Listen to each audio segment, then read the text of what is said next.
ഈ തെരഞ്ഞെടുപ്പിന്റെ അവസാന ദിവസവും വലിയ പോരാട്ടമാണ് കണ്ടത്. രണ്ട് മുഖ്യമന്ത്രിമാർ തമ്മിലായിരുന്നു വാവിട്ട വാക്കുകളുമായി പോര് തുടർന്നത്. ഒരു ഭാഗത്ത് കേരളത്തിന്റെ മുഖ്യമന്ത്രി, നമ്മുടെ മുഖ്യമന്ത്രി പിണറായി വിജയനായിരുന്നു, മറുഭാഗത്ത് തെലങ്കാന മുഖ്യമന്ത്രി രേവന്ത് റെഡ്ഡിയും. നീ പോ മോനെ വിജയ എന്നുള്ള പരാമർശമായിരുന്നു കഴിഞ്ഞ ദിവസം രേവന്ത് റെഡ്ഡി കേരളത്തിൽ വന്ന് അങ്ങനെ ഒരു പരാമർശം നടത്തിയിരുന്നു. അതിന് മറുപടി ഡാഷ് മോനെ രേവന്തേ എന്നുള്ള മറുപടിയാണ് ഇന്ന് പിണറായി വിജയൻ കണ്ണൂരിൽ നടത്തിയിട്ടുള്ള വാർത്താ സമ്മേളനത്തിൽ നൽകിയത്. പിന്നാലെ രേവന്തിന്റെ മറുപടി ആലപ്പുഴയിലെ പ്രചാരണത്തിനിടെ എത്തുകയും ചെയ്തു. ബൈ ബൈ പിണറായി എന്ന മുദ്രാവാക്യം ആവർത്തിച്ച് രേവന്ത് റെഡ്ഡി പറയുന്നു. അതോടൊപ്പം തന്നെ തിരുവനന്തപുരത്തെ മോദിയാണ് പിണറായി വിജയൻ എന്നുകൂടി രേവന്ത് റെഡ്ഡി പറയുകയുണ്ടായി. അദ്ദേഹം പരസ്യമായിട്ട് ഉന്നയിച്ച സാഹചര്യത്തിൽ ഞാൻ പരസ്യമായി തന്നെ മറുപടി പറയാൻ പോകുന്നുണ്ട്. ആ മറുപടി കൊടുക്കുന്നുണ്ട്. ഇപ്പം ഞാനത് വിശദമായിട്ട് പറയുന്നില്ല. അത് പറഞ്ഞാൽ കുറെ വിശദമായിട്ട് പോകണമെന്നുണ്ട്. അതിലേക്ക് ഞാൻ കടക്കുന്നില്ല. ഡാഷ് മോനെ രേവന്ത മറുപടി വരുന്നുണ്ട് എന്ന് മാത്രമേ ഇപ്പൊ പറയാൻ. Mister Pinarayi Vijayan G, your time is over. Bye bye Pinarayi. Bye bye Pinarayi. നീ പോ മോനെ പിണറായി വിജയൻ. AK സ്റ്റെഫിൻ വിവരങ്ങളുമായി ചേരുകയാണ്. സ്റ്റെഫിൻ, പിണറായി ജി എന്നൊക്കെ ഇന്നാണ് രേവന്ത് റെഡ്ഡി വിളിക്കാൻ തുടങ്ങിയത്. കഴിഞ്ഞ ദിവസം പക്ഷെ അങ്ങനെയായിരുന്നില്ല. പോടാ വിജയ എന്ന തരത്തിൽ ആയിരുന്നു മുഖ്യമന്ത്രി പിണറായി വിജയനെ രേവന്ത് റെഡ്ഡി തെലങ്കാന മുഖ്യമന്ത്രി അഭിസംബോധന ചെയ്ത് സംസാരിച്ചു. അതിനുള്ള മറുപടിയാണ് ഇന്ന് പിണറായി വിജയൻ നൽകുകയും ചെയ്തത്. നമ്മൾ കേരളത്തിലെ നിയമസഭാ തെരഞ്ഞെടുപ്പാണ് നടക്കുന്നത്. അതിനിടയിലാണ് രണ്ട് സംസ്ഥാന മുഖ്യമന്ത്രിമാർ തമ്മിൽ ഈ നേരിട്ട് ഫൈറ്റ് ഉണ്ടാകുന്നത്.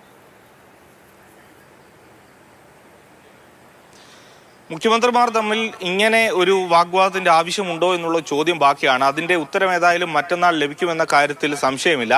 മുഖ്യമന്ത്രി പിണറായി വിജയൻ ഇതിനു മുമ്പും ഇത്തരത്തിലുള്ള വാക്കുകൾ പലതവണ ഉപയോഗിച്ചിട്ടുണ്ട്. ആ വാക്കുകളെല്ലാം നമുക്ക് മുന്നിൽ ഉള്ളതുമാണ്. പക്ഷേ ഇത് ഒന്നുകൂടി കടന്നുപോയി എന്നുള്ളതാണ് ഏറെ എടുത്തു പറയേണ്ട കാര്യം.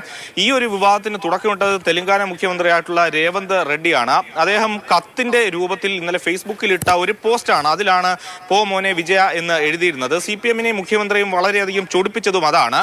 സമൂഹ മാധ്യമങ്ങളിലൂടെ പരസ്യമായ അത്തരത്തിലൊരു പോസ്റ്റോ അങ്ങനെ എന്തെങ്കിലും ആയിരുന്നെങ്കിൽ അതിനോട് പ്രതികരിക്കേണ്ടതില്ല, അല്ലെങ്കിൽ ഒരു പ്രസംഗമായിരുന്നെങ്കിൽ പ്രതികരിക്കേണ്ടതില്ല എന്നുള്ളതായിരുന്നു CPM-ന്റെ ഒരു വിലയിരുത്തൽ. പക്ഷേ അവസാനം ആ കത്തിന്റെ രൂപത്തിൽ ഈ സംഭവത്തിന് തയ്യാറാണോ ചോദിച്ചുകൊണ്ട് അവസാനമാണ് ഇങ്ങനെ പോ മോനെ വിജയ എന്നുള്ളത് എഴുതിയത്. അത് മുഖ്യമന്ത്രിയെ ചൊടിപ്പിച്ചു.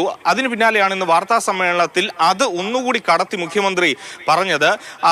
ഡാഷ് മോനെ എന്നൊക്കെ പറഞ്ഞുകൊണ്ട് അഭിസംബോധന ചെയ്യുകയാണ് മുഖ്യമന്ത്രി ചെയ്തത്.